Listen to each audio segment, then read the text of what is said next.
It's Bushmaster 7, go ahead. Roger, we have a black SUV or bongo truck picking up the bodies. Request permission to engage. Bushmaster 7, Roger. This is Bushmaster 7, Roger, engage. 1-8, engage. Clear. Come on. Clear. Clear. We're engaged. Why do it? Well, there's two reasons. One, because it's fun to kill people. If you've been in that environment, removed from all the effects of killing people for a long time. It's a video game, you want to get a high score.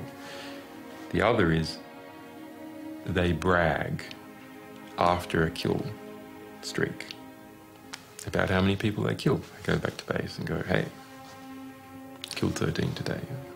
Oh yeah, look at that, right through the windshield. Alright, there's 4 to 5 individuals in that truck, so I'm counting about 12 to 15. Oh yeah, look at those dead bastards. Nice. 2-6, Crazy Horse 1-8. When the ground troops arrive, they see that there are children in the car. Oh, it's their fault for bringing their kids to a battle. That's right. After viewing the video hundreds of times, it became almost an obsession to get the identity of the people there. We knew the identity of Namir Nureldin and Said Sma, the Reuters employees. But for me, it was important to establish the identity of the other people there, especially the children in the minivan. We decided that it was worthwhile to go there and interview them. It turns out that the children survived the attack. Herr Affensen flies to Baghdad in search of more facts.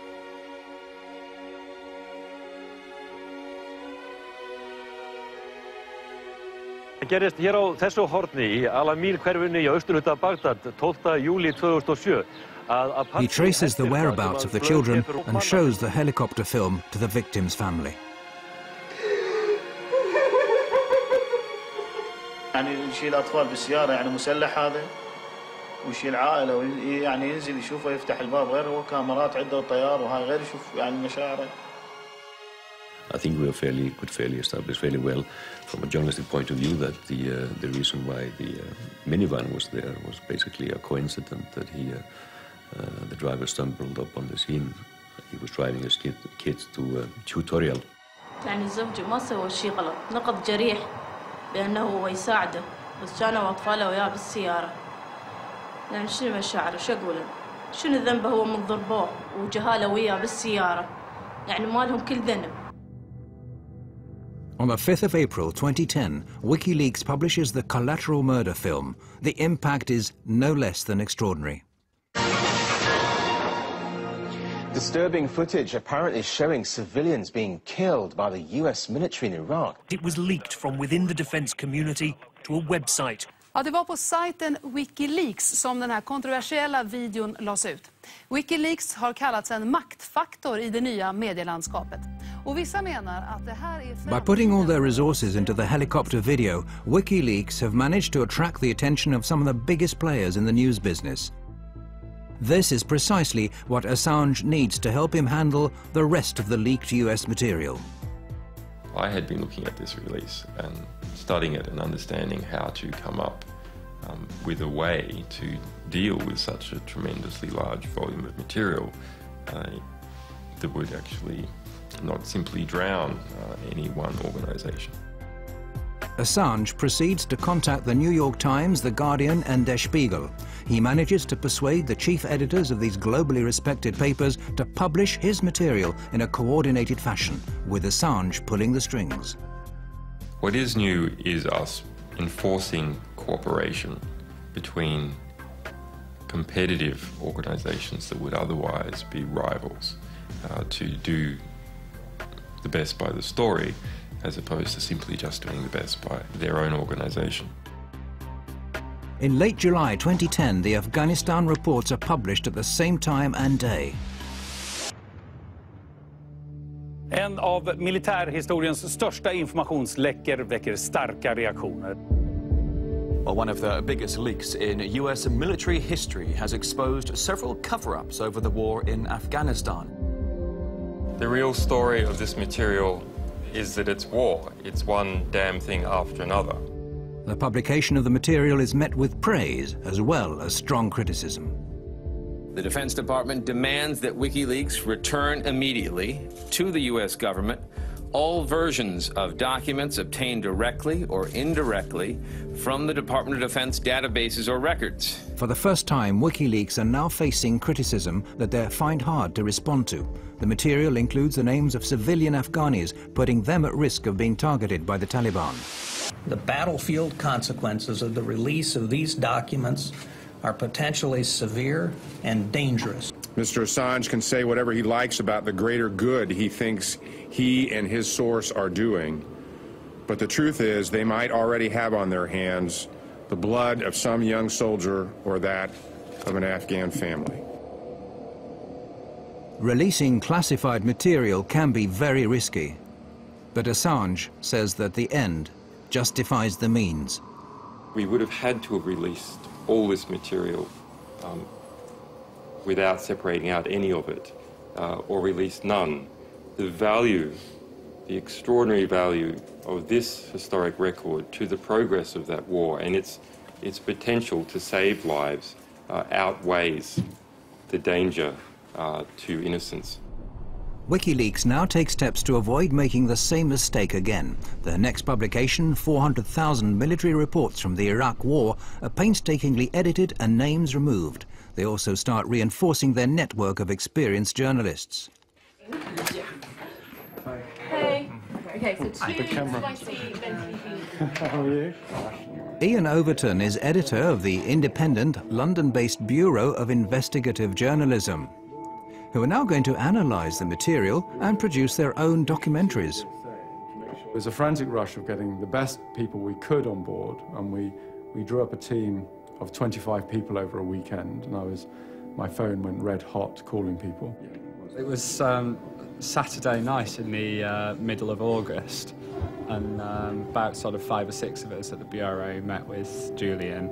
About an hour later, I ended up sort of leaving the place with a USB stick full of 400,000 classified military documents. The material is essentially an encyclopedia of this war, with reports issued day by day, hour by hour, corpse by corpse.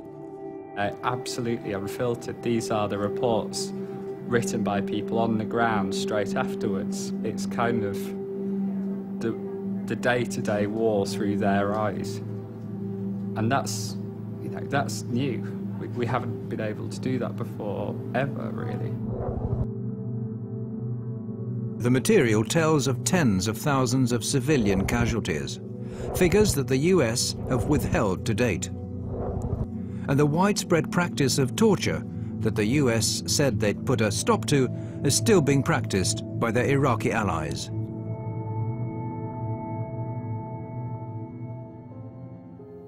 I think there are stories that cause you, to be filled with grief. Some are incredibly harrowing. I mean, you do have children tortured to death or shot in front of parents, and it's not material you can read and not be affected by. When I was reading the reports, you read a young American soldier writing in a very, very bureaucratic, anodyne, sterile way about a father who's driving his children back home, and he's going too fast, and they open fire at the car. And the father, fearing that his children will be hit, calls all his children to lie on the floor. All of the children are killed, 3 children. And the way it's written up is, it's called an escalation of force. You know. It's not an escalation of force, it's a killing. It's horrific.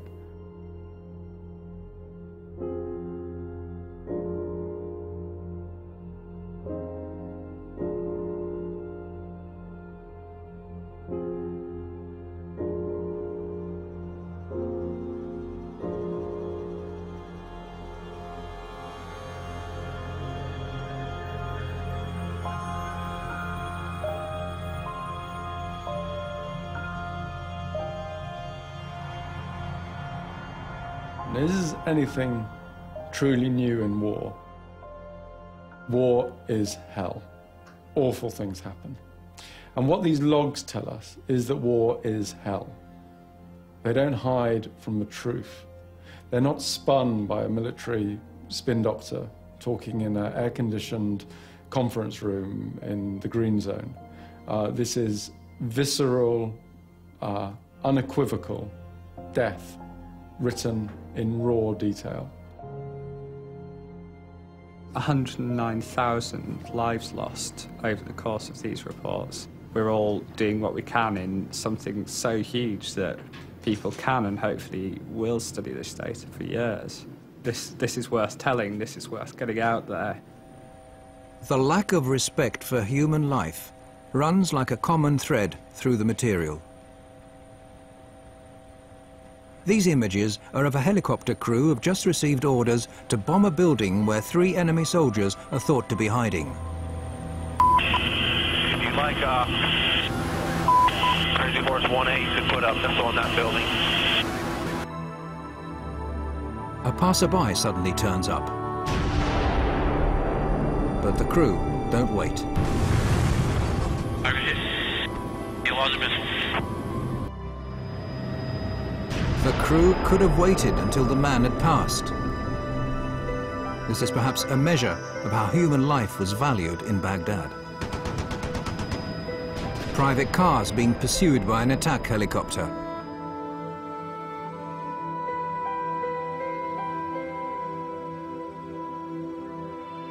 The driver gets out of the car and holds his arms up in a gesture of surrender.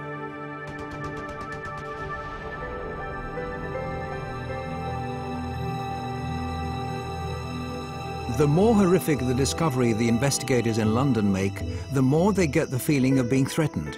It gradually becomes obvious that someone's watching their office. I do know that I'm being listened into and monitored by forces, I don't know. I've received strange text messages from anonymous sources. I've received death threats, and they're not very nice, clearly. And particularly the one that talked about my children. I just think that was a bit unnecessary. There's op-eds in the Washington Post saying that our personnel should be kidnapped from Europe. Our sources, one alleged source, executed. Similar statements by right-wing members of the US Congress. In Washington, the influential public figure Christian Whiten is agitating for the indictment of WikiLeaks members, saying they should be treated as terrorists. There also has to be a clear punishment for people who engage in what I would consider a form of espionage, a form of political warfare. It's not an act of journalism or transparency, but an act of political war against us. The US ups its efforts to stop WikiLeaks. The payment service provider's money brokers closed down WikiLeaks' account. American hackers suspected of having links to WikiLeaks are detained, questioned, and have their computers confiscated. At the end of the day, things involving the web, I think you find, are less mysterious and new than may meet the eye at first. If you just go beyond, I'd say, the surface, you'll find telecommunications companies that are hosting the servers or hosting the companies that in turn host this information and have made this possible.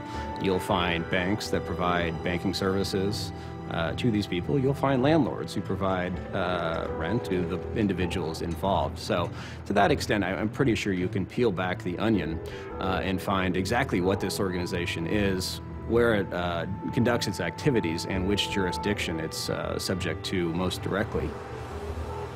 However, the stronger the attacks, the greater the support WikiLeaks receive. Julian Assange has been without a fixed address for several years, but wherever he lands, activists are on hand to offer him a place to sleep and their services free of charge. People love the idea of an out-of-control investigative journalist who's trying to take on governments. The story